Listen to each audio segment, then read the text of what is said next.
Welcome behind the scene of the Schibsted family and meet some of our superstars. Take part of their industry knowledge, best practices, and insights. Lean back and enjoy the story.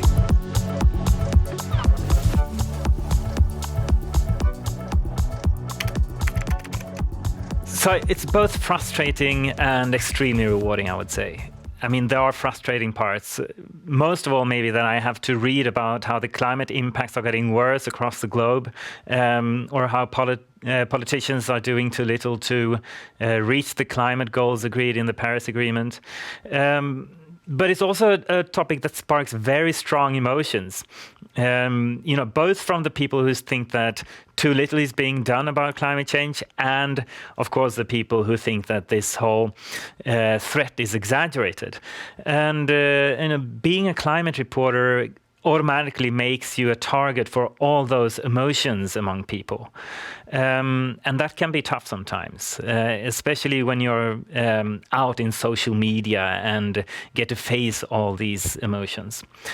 But at the same time, I mean, honestly, I don't think there's another topic that I would like to, or even maybe now could cover. I think it's the most important topic that there is in journalism today, and maybe even the biggest challenge that humanity is facing. And to be able to dedicate my work and my life to cover that topic, and as I see it, maybe be part of the solution. I think, honestly, when I look back in 50 years, I think I will be very proud of making that decision and having the job that I have.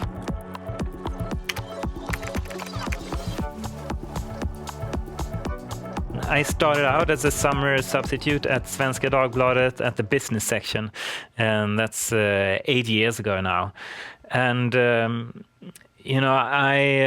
was quite intimidated, honestly, when I started. I loved Svenska Dagbladet as a working place from day one. It had a very friendly and prestigeless environment. But at the same time, I was surrounded by these amazing journalists, these stars, and I felt like, honestly, I was in way over my head. And, from that, I went from being a business reporter to actually being editor of sustainability, then Africa correspondent for a short while, and then eventually becoming one or two editors at the business section. And I get that this sounds like a very, far from a straight path towards becoming a climate reporter, but I always kept a focus on sustainability. And of course, I also let my boss know that, if at any point you want a climate reporter, hi, I'm here. And that's what happened. Eventually, my boss in 2019 asked, well, now it's time for us to get a climate reporter full-time. Are you interested? Well, three things, I would say. So first of all, what defines me as a journalist, I think, is my curiosity. I mean, the driving force for journalists are different, I think. Some are driven by exposing power, or maybe some are driven by the need to be in the spotlight. I don't know. For me, it's curiosity anyway. And just being able then to suck up the knowledge from some of the smartest climate scientists in the world is an amazing privilege. And it has been for me since I started. I started out as a science journalist at the public radio. So that kind of defines me. So that's one thing that really is rewarding about this job. Secondly, it's working with the amazing colleagues at Svenska Dagbladet. As I said, in the beginning, I was kind of frightened by it. Now I'm only enjoying it. Like the video editors or the photographers or the other reporters and the editors. It's a privilege to be surrounded by talented and hungry people, I would say. There's also this hunger and this drive to create amazing frontline journalism, and to be a part of that is just amazing. And thirdly, is equally important, maybe even more so, is the engagement from the readers. Sure, I do get these angry emails, quite a lot of them actually. I don't think there's a climate reporter on this planet that don't get these angry emails mostly from readers who think that the whole climate change threat is exaggerated. But at the same time, I also get so much constructive and engaging feedback from readers. And some of the stories that reach me are just wonderful. Like 1 year ago, we hosted a climate conference at Svenska Dagbladet, and just a few weeks ago, one of the participants emailed me, and she said that conference actually made her change her career. So from that day, she's now focusing on sustainability in her job. So, to be able to create that kind of shift in somebody's life, to have that impact is humbling and amazing. And this is also what makes me feel like, with this whole heavy burden of covering climate change, which can be a big pressure, when you get that kind of reward, it makes it all worth it. Well, we've had to postpone a few planned trips to visit some of the world's leading climate scientists. And that was, of course, a negative consequence, but I hope that we'll be able to do that eventually. But I think, other than that, these whole immediate effects of working from home and all that happened for everyone, I think one very important aspect of the pandemic from the climate change perspective is that it has kind of changed the debate.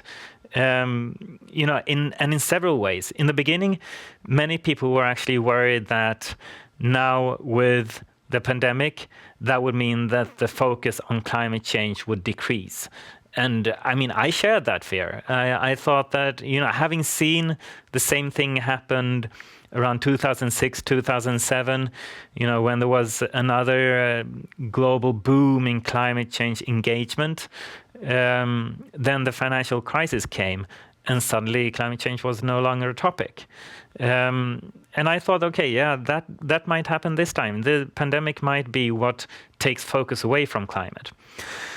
But, that didn't happen. And instead, COVID became kind of a tool in the climate debate. First of all, when we saw the rapid decrease in emissions, which was astonishing. It's never happened in humanity that we decreased emissions so quickly. And of course, in regards to the rescue packages for the economy, the huge focus that has been put on climate in the rescue packages is also astonishing, I must say. And we've also seen, when there is a global sense of emergency, the amazing power that lies within politics. How there is actually potential for big decisions, swift decisions that can make humanity together meet this threat that we're facing. This time was a pandemic. Maybe next time that kind of swift politic movement will be caused by climate change. But yeah, it also has shown how deeply connected emissions are to our economy. And I think, never in humanity's lifetime, never in humanity has there been an emission decrease that has not been caused by an economic decrease. And I think that's, the one big challenge that we are facing when it comes to the whole transition to carbon-free financial environment, a carbon-free economy. To be able to disconnect the economic growth from emission growth. So yeah, that's the big question now is how will this go forward after the pandemic? What happens when the economy continues to grow? What happens with these rescue packages that have been launched? This is also, of course, one of the most exciting things for a climate journalist to follow going forward. Well, firstly, don't be afraid to write about the science. People often ask me if I have a scientific education, and I don't. As I mentioned, I started out as a science reporter at the public radio, but that's it. That gave me a good foundation to stand on and so that I know how to look at science and scientific consensus and how much should you trust one scientific report and all those things. But climate is like any journalistic topic, I would say. It's about asking stupid questions, to build your knowledge, to not become an expert, but to become an expert on asking the questions. That's what I think I have learned when it comes to climate and all the related topics. It's such a huge topic as well. It goes from energy to migration to economics, but it all comes down to just learning to ask the questions. And secondly, when it comes to how to write stories, I think it's important not to underestimate the reader, but also not be exclusive. And this is a balancing act. By underestimating, I mean that some editors that I have encountered during my career might think that you have to have stories about climate change that directly relate to people's lives. For instance, it could be, how does the Paris Agreement affect the food that you can buy in the supermarket? And I think that's maybe thinking a bit too little about the reader. I think that in general, the people who consume media and read about climate change, they are engaged and they are clever. So you don't have to, serve them the easy dish all the time. Quite the opposite, actually. I find that when I do the more in-depth reporting, that's when I get the most attention, impact, appreciation. But yeah, being exclusive is also a risk. I must say that I struggle with not writing for the people who are already engaged, but also reaching outside of that audience. Try to get new people to read about the topic that I know so many people are engaged in, but not everybody. And to bridge that gap, kind of, to this audience outside the already engaged audience. That is one of the biggest challenges. So yeah, and I also think that with all these things in consideration, there's, in climate journalism being such a new field, it has a lot of potential for new, innovative journalism. And also, like, investigative journalism is a field that climate journalism has yet to really venture into. And for the years to come, I really expect that there will be coming a lot of, innovative ways of presenting climate journalism, new types of climate journalism, and I expect climate journalism to be part of the everyday journalism in a new way. So maybe the future is actually that there are no climate reporters, who knows? But that everybody's a climate reporter. I would have to say I'm both. having this job, I really, to be able to do it, I have to believe that we can solve this crisis. What would we do otherwise? What would be the point of my job otherwise? Also, I really want to push that the beauty of many of the solutions to the climate change problem is that they can also create a better life in other aspects, such as less pollution. Climate change does not kill that many people today if you compare it to the number of people who are killed by pollution. So, there are so many arguments to get rid of fossil fuels for other reasons. One classic example is also that we would have less dependency on undemocratic countries. Oil is today very concentrated in some areas that we kind of don't want to be dependent on.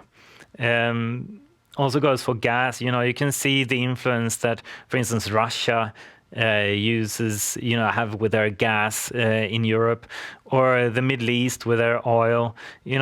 So in many cases, a more climate-friendly world would also be more human-friendly, with lower emissions, more democratic sources of energy. Wind and sun is everywhere compared to coal or oil. So there are many good things that you can push with the transition to a more climate-friendly world. But with that being said, of course, everything is moving way too slowly if the world is to meet the global climate goals. And as I also said before, we're stuck in an economic system that's based on burning fossil fuels. And that is difficult to leave behind. And you have to respect that because, millions of jobs are also created by the fossil fuel industries. So there is, we shouldn't be surprised that there is strong resistance in some places to this transition to progress. But in the end, there are the good sides, there are the bad sides, and climate change in the middle of this whole transition, this struggle that humanity is in, is not slowing down.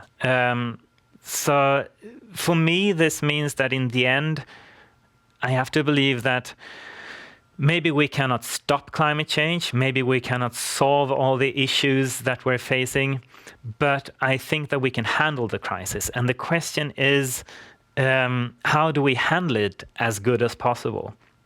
And of course, to avoid catastrophic climate change. And after all, it's up to us to choose how we deal with it. And maybe that's the most hopeful part of everything, with this whole global movement, the paradigm shift, I would call it, in the global climate debate.